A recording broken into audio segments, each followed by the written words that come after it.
ശ്രീ സണ്ണിക്കുട്ടി ഇബ്രാഹിം, ഇപ്പോൾ ഒരു എല്ലാ പാർട്ടികളുടെയും പ്രതിനിധികൾ ഉൾപ്പെടുന്ന ഒരു സംഘം ഇന്ത്യയുടെ പഹൽഗാം ആക്രമണവുമായി ബന്ധപ്പെട്ട നിലപാടുകൾ, ഓപ്പറേഷൻ സിന്ദൂറുമായി ബന്ധപ്പെട്ട നിലപാടുകൾ, ഇന്ത്യയുടെ തന്നെ നിലപാടുകൾ ലോകത്തിന് മുന്നിൽ വിശദീകരിക്കാൻ ഒരു സർവകക്ഷി സംഘത്തെ അയക്കുമ്പോൾ ഇന്ത്യയിൽ തന്നെ ഏറ്റവും ആദ്യം പിക്ക് ചെയ്യാൻ കഴിയുന്ന ഒരു പേര് ശശി തരൂരിൻ്റെതാണ് എന്നങ്ങ് വിചാരിക്കുന്നുണ്ടോ?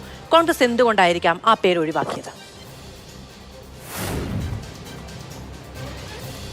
മധു, കേന്ദ്ര സർക്കാരിൻ്റെ ഭാഗത്തു നിന്ന് ഒരു നല്ല ഇനിഷ്യേറ്റീവ്, ഒരു ഡിപ്ലോമാറ്റിക് എക്സർസൈസ്, അത് സാധാരണഗതിയിൽ ഇതുപോലുള്ള സന്ദർഭങ്ങളിൽ എല്ലാ രാജ്യങ്ങളുമൊക്കെ ചെയ്യുന്നതാണ്. അതൊരു നല്ലൊരു സമീപനമായിട്ടാണ് എനിക്ക് തോന്നിയത്. അത് മാധു തുടക്കത്തിൽ പറഞ്ഞതിനോട് ഞാൻ 100% യോജിക്കുകയാണ്. അത് ഇന്ത്യയിൽ നിന്ന് ഒരാളെ പിക്ക് ചെയ്യാനായിട്ട് പറയുമ്പോൾ അത് ശശി തരൂറാണ് എന്ന് പറയുന്നത് ശരിയാണ്. പക്ഷേ അതിനൊപ്പം തന്നെ കോൺഗ്രസ് പാർട്ടിയോട് നിങ്ങളുടെ പാർട്ടിയിൽ നിന്ന് 4 പേരുടെ പേര് നൽകണം എന്ന് പറയുമ്പോൾ കോൺഗ്രസ് ആദ്യം നിർദ്ദേശിക്കേണ്ട പേര് ശശി തരൂറിൻ്റേതായിരുന്നു എന്ന കാര്യത്തിൽ യാതൊരു സംശയമില്ല. ഇവിടെ സൽമാൻ ഖുർഷിദുണ്ട്, നേരത്തെ അദ്ദേഹം വിദേശകാര്യമന്ത്രിയായിരുന്നു. അദ്ദേഹത്തോടൊപ്പം തന്നെ ശശി തരൂറിൻ്റെയും പേര് നിർദ്ദേശിക്കേണ്ടതായിരുന്നു. അതാണ് ഞാൻ ഇന്ന് രാവിലെ തന്നെ ഒരു പ്രോഗ്രാമിൽ അത് പറയുകയും ചെയ്തതാണ്. അതായിരുന്നു വാസ്തവത്തിൽ ചെയ്യേണ്ടിയിരുന്നത്. പക്ഷേ ഇവിടെ സംഭവിച്ചത് വലിയ നാടകങ്ങൾ ഇതിൻ്റെ പിന്നിൽ നടന്നു എന്ന് തന്നെ പറയേണ്ടിയിരിക്കുന്നു. അതിനുമുമ്പ് ഞാൻ ഒന്നുകൂടെ പറയട്ടെ. അദ്ദേഹം പാർലമെൻറ്റിൻ്റെ വിദേശകാര്യ കമ്മിറ്റിയുടെ അധ്യക്ഷനാണ്.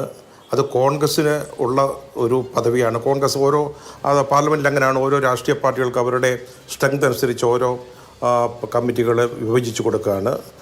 പബ്ലിക് അക്കൗണ്ട്സ് കമ്മിറ്റിയൊക്കെ കോൺഗ്രസ്സിന് കിട്ടും, അതിൽ മുഖ്യ പ്രതിപക്ഷത്തിന് കിട്ടും. അങ്ങനെ കിട്ടിയ ഒരു കോൺഗ്രസ്സിന് ലഭിച്ച ഒന്നാണ് ഈ വിദേശകാര്യ വകുപ്പിൻ്റെ ചെയർമാൻ സ്ഥാനം. അതിലേക്ക് കോൺഗ്രസ്സാണ് അദ്ദേഹത്തെ നിയോഗിക്കുന്നത്.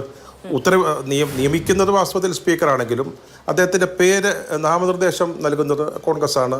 അന്ന് കോൺഗ്രസ്സിന് ശശി തരൂരിൻ്റെ കഴിവുകളിൽ വിശ്വാസം ഉണ്ടായിരുന്നു. അങ്ങനെയാണ് അദ്ദേഹം വരുന്നത്. അതാണ് ഞാൻ പറഞ്ഞത്. അങ്ങനെ ഒരു പേര് ചോദിക്കുമ്പോൾ ആദ്യം കൊടുക്കേണ്ട പേര് അതായിരുന്നു കോൺഗ്രസ്സിന് തന്ത്രപരമായിട്ട് ഒരു വീഴ്ച പറ്റി എന്നാണ് നമുക്ക് പ്രഥമ ദൃഷ്ടിയ നമ്മൾ മനസ്സിലാക്കേണ്ടത്. പക്ഷേ പിന്നീട് ഇതിൻ്റെ വിശദാംശങ്ങളിലേക്ക് കടന്നു ചെല്ലുമ്പോൾ കോൺഗ്രസ്സിനോട് ഈ പേരുകൾ ചോദിക്കുന്നതിന് മുമ്പ് തന്നെ കിരൺ റിജ്ജു ശശി തരൂരിനോട് ചോദിച്ചിരുന്നു. അതിന് തെറ്റൊന്നുമില്ല. ഗവൺമെൻറ് ആണെങ്കിലും ആദ്യമായിട്ട് സമീപിക്കാവുന്ന ഒരു പേരുകാരൻ തന്നെയാണ് ശശി തരൂർ, സംശയമില്ലാത്ത ഒരു കാര്യമാണ്. കിരൺ റിജ്ജു ചോദിച്ചിരുന്നു. അപ്പോൾ കിരൺ റിജ്ജു ഇത് ചോദിക്കുമ്പോൾ സാധാരണഗതിയിൽ നമ്മുടെ പാർലമെൻറ്റിലൊക്കെ നടക്കുന്ന കാര്യങ്ങൾ പതിവനുസരിച്ച് അല്ലെങ്കിൽ കീഴ്വഴക്കങ്ങൾ അനുസരിച്ചാണെങ്കിൽ അദ്ദേഹം അത് പാർട്ടിയുടെ അനുവാദം ചോദിക്കണം. അങ്ങനെ ഉണ്ടായിട്ടില്ല. അദ്ദേഹം അറിയിക്കുക മാത്രമാണ് ചെയ്തത്, അവരുടെ പാർട്ടിയെ അറിയിക്കുക മാത്രമാണ് ചെയ്തത്. അപ്പോൾ എനിക്ക് മനസ്സിലാക്കാൻ പറ്റുന്ന ഒരു കാര്യമെന്ന് പറഞ്ഞാൽ ഈ ഒരു രീതിയിൽ പാർട്ടിയെ അല്ലെങ്കിൽ കോൺഗ്രസ് പാർട്ടിയെ വളരെ കൃത്യമായിട്ട് ഒരു വെട്ടിൽ വീഴ്ത്താൻ BJP സമർത്ഥമായിട്ട് കരുക്കൾ നീക്കുന്നു. നമുക്കറിയാമല്ലോ, കോൺഗ്രസ് ആണെങ്കിലും വിചാരിക്കേണ്ടത് എന്താണ്, ഇങ്ങനൊരു പേര് ചോദിക്കുമ്പോൾ നിങ്ങൾ ശശി തരൂരിൻ്റെ പേര് ഒഴിവാക്കുകയാണെങ്കിൽ ഒരു സംശയവും വേണ്ട, അത് BJP, അത് പ്രധാനമന്ത്രി നരേന്ദ്രമോദി തന്നെ ഇടപെട്ട് അദ്ദേഹത്തിൻ്റെ പേര് ആ പട്ടികയിൽ ഉൾപ്പെടുത്തും.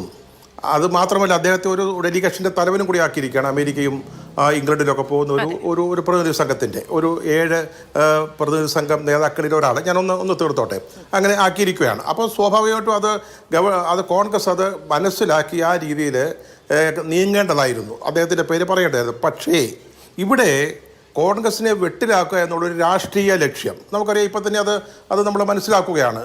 ഏതാണ്ട് ശശി തരൂർ കോൺഗ്രസിനെ കൈവിട്ട് കഴിഞ്ഞു അവരെന്നൊക്കെയാണ് അദ്ദേഹം ഇന്ന് പറഞ്ഞിരിക്കുന്നത്. അവരോട് ചോദിക്കുക, ഈ കാര്യത്തെപ്പറ്റി എന്തെങ്കിലും കോൺഗ്രസിൻ്റെ നിലപാടിനെ പറ്റി ചോദിക്കാനുണ്ടെങ്കിൽ അവരോട് ചോദിക്കുക. അപ്പം ഈ കൃത്യമായിട്ട് ഞാൻ പറഞ്ഞല്ലോ, ഗവൺമെൻറ് ഒരു ഡെലിഗേഷനെ അയക്കുമ്പോൾ അതിന് പറ്റിയ ആളാണ്, അതായത് വിദേശ രാജ്യങ്ങളിൽ അല്ലെങ്കിൽ പരിചയമുള്ള ആളാണ്, UN-ൽ ആളാണ്, വിദേശകാര്യ മന്ത്രിയായിരുന്നു. അപ്പോൾ അവർക്ക് നന്നായിട്ട് ഉപയോഗിക്കാൻ, വിദേശ രാജ്യങ്ങളിൽ ഉപയോഗിക്കാൻ പറ്റുന്ന ഒരാളാണ് ശശി തരൂർ. അപ്പോൾ അത് ഉപയോഗിക്കുകയും ചെയ്യാം. അതോടൊപ്പം തന്നെ കോൺഗ്രസ്സിലൊരു വലിയ പ്രതിസന്ധി, ഒരു പ്രശ്നം ഉണ്ടാക്കുകയും ചെയ്യാം. അത് മനസ്സിലാക്കിക്കൊണ്ട് നമ്മൾ ഇവിടെ കാണുന്നത് പോലെ തന്നെ അദ്ദേഹത്തെ മനഃപൂർവ്വം തന്നെ ഈ 4 പേരുടെ പേര് കോൺഗ്രസ് കൊടുക്കുമ്പോൾ അതിൽ ശശി തരൂർ ഇല്ലാതെ പോകുന്നത് അത് വളരെ മനഃപൂർവ്വമായൊരു തീരുമാനമാണ്. ഇത് ഒരു ഇഷ്യൂ ആക്കാം എന്നുള്ള ഒരു മനോഭാവത്തോട് തന്നെയാണ് കോൺഗ്രസ് അദ്ദേഹത്തെ ഒഴിവാക്കിയതെന്നാണ് നമുക്ക് പ്രാഥമികമായിട്ട് പറയാൻ പറ്റുന്നത്. ശരി.